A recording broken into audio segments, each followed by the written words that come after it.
Okay, good morning mga kamugil, no? Araw tayo ng Hercules, no? Dito sa amin maulan, makulimlim, no? Tumutulo talaga yung ulan. Pero may importante tayong lakad mga kamugil, na kung saan yon yung deal, no? Done deal, kumbaga sa business pa. Done deal contract na tayo, close contract tayo mga kamugil sa Mati, Davao City. Mati City. Lagi ako may Davao eh. Yan. So ito yung ating pupuntahan. So, para final decision mga kamugil, pa-finalize natin lahat ng mga kailangan i-finalize dun sa ating trabaho dun, kasi medyo malayo yun mga kamugil dun sa dito sa amin. So let's see mga kamugil kung paano tayo mag-negotiate ng mga ganitong klaseng transaksyon. Okay, let's go mga kamugil. Kasama ko nga pala si Mrs. natin, yung ating pinaka secretary. Kapag ganito, ayaw kong humawak ng pera mga kamugil. Ang gusto ko lang humanap ng pera, ayaw kong maghawak. Okay mga kamugil, no? Bali nandito na tayo mga kamugil sa location ng ating tratrabaho yung bahay, no? Na second floor na yari ko sa tubular, no? Okay. So ang senaryo dito mga kamugil, napaka-komplikado. Unang-una, pitsido masyado yung kumbaga pigado masyado yung area. Hindi siya malaki na bahay, katamtaman lang yung laki niya, pero medyo matatagalan tayo dahil sa komplikado yung pagka estilo ng trabaho namin dito. Dikit-dikit yung mga bahay, tapos pinaka worst dito mga kamugil, una yung pundasyon talaga dahil malapit siya sa dagat. Ayan, kung nakikita nyo yung store na yan mga kamugil, yan po yung ating gagawa ng second floor.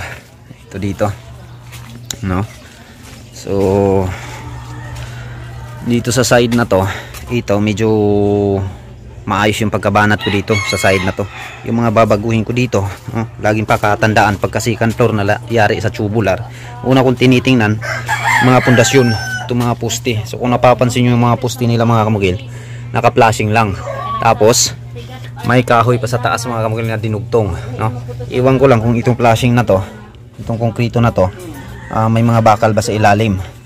Kasi pagdating dito sa pinakahuling poste mga kamugil is pinalaman yung konkrito sa kahoy. Ayan o, papansin nyo. Ayan o. So ito yung mga babaguhin ko una. Titibagin natin tong part ng mga poste, pero itong pile mga kamugil hindi natin to sisirain. Pagpatuloy natin to, sayang naman, no? Lahat ng mga poste dito sisirain natin. Ito, magkakaroon tayo ng 3 poste dito sa baba, no? Itong ground floor yung pinakauna nating titirahin, yung pundasyon niya. Pamatungan natin sa ating second floor sa taas. Tapos magdadagdag tayo ng file dito, no? Ayan, yung file na yan dudugtungan pa natin. Maka-6 na patong pa kami na CHB dito, kasi yung details dito iaangat tong flooring, pero hindi pa kasali sa kontrata namin to mga kamukil. Yung pinakasali lang sa kontrata na iaangat yung flooring, itong tindahan nila. Ayan. Tapos yung pinaka komplikado itong sa kabilang wall. Boss, sulod ko boss ha. Ito mga kamukil, dito na side. Ayan, pasok tayo. Ito yung pinaka forma sa loob. Maliit lang siya mga kamukil, no? 346 cm yung lapad nito, tapos nasa 7 meters yung haba niya. Ito yung sisirain natin, didemolis natin tong ceiling, pati roofing nito. May plano na ako nito. Abangan nyo na lang mga kamukil kung paano ko to diskartihan. Tapos yung isa sa pinaka komplikado mga kamukil, itong side dito, itong wall na to. Kasi yung wall na yun mga kamukil is walling din ng kabilang bahay, no? Kailangan pagtrabaho natin dito yung kabila hindi madidisturbo. So ngayon paghuhukay, no? Pinakauna, ito yung pinaka details dito. Yan yung ating kliyente mga kamukil. Shout out sir. So dito tayo, no? By Sunday mga kamukil nandito na kami. Umpisa na yung trabaho. Okay. So ito yung ating kontrata mga kamukil. Sign of contract na tayo ngayon. Ayan sila mamo, sila sir. So mula dyan mga kamukil, yung ating tratrabuhin papunta dun sa labas ng tindahan. Okay. Sign of contract na tayo. At nandito yung ating secretary. Ayaw kong humawak ng pera mga kamukil. Gusto ko lang maghanap ng pera pero ayaw kong maghawak. Right mga kamukil, sign of contract na tayo. Ito isang proof mga kamukil na yung tao nakikilala lang natin sa pamamagitan ng social media, pero ang laki ng tiwala sa atin mga kamukil. Madalas na mga project ko mga kamukil, ito yung mangyayari talaga. Tapos first payment. Wala kami nakakuha na sila. Kung kanus schedule mo. Sa materialis na punta ng base na kung nakapit. Sige. Ang kasi ano ang kapit na Pirma na tayo mga kamukil. Ina Marcos. Hawakan. Ni pinakakalaban ako sir, kining magpirma na. Kuan kaya akong pirma? Kanang bili mo sundog. Kuan lagi sa bangkong lago kay kapilan na parihasa ba? Parihasa. Itulo ba jud kay nano? Specimen. Usa man ka uy. Maka na lang siya. Ikaw naman jud ka ni sir. Ayan, yung kliyente natin mga kamukil. Tapos kailangan may witness, no? Itong video na to mga kamukil, ito po yung proof, patunay na. Legit, legit tayo. Legit. Ayan, halos lahat mga kamukil ng project natin ganito, no? Yung transaction. Ayan, siyempre, yung down payment mga kamukil, shout out sa mentor ko mga kamukil. Mapupunta yan muna sa bangko, makadeposit yan sa bangko, no?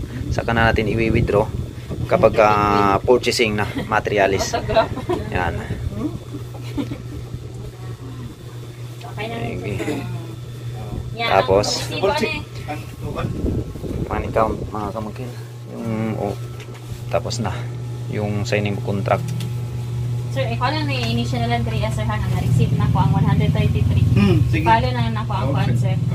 3 na nakaipot lang. Date. Sa January.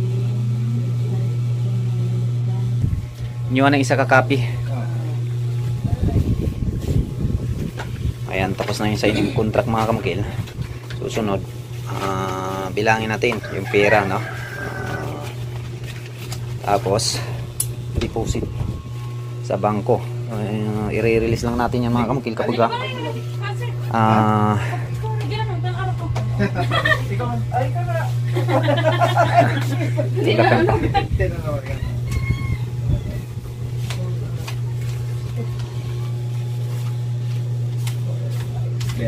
parang teller si ma'am ng bangko, hawak at magbilang ng pera, no? Ganyan yung mga nasa teller mga kamukil sa bangko. Okay, so sa lahat ng mga pumasok ng pangungontrata, yung mga baguhan pa, pagka ganito mainam talaga mga kamukil na ipadaan muna natin sa ating bank account yung pera, no? Alam yan ng mga nagninegosyo kung bakit, no? Sa pinaka-importante.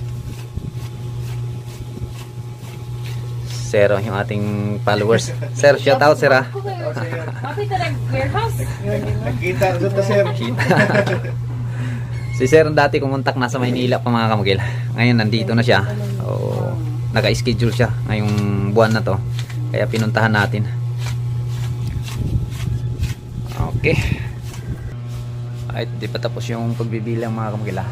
Madalas din sa akin ng mga project mga kamukil, naging bank transfer palagi, no? So siguro pang-apat na bisis to na yung down payment kasunhan talaga, no? Yung estilo.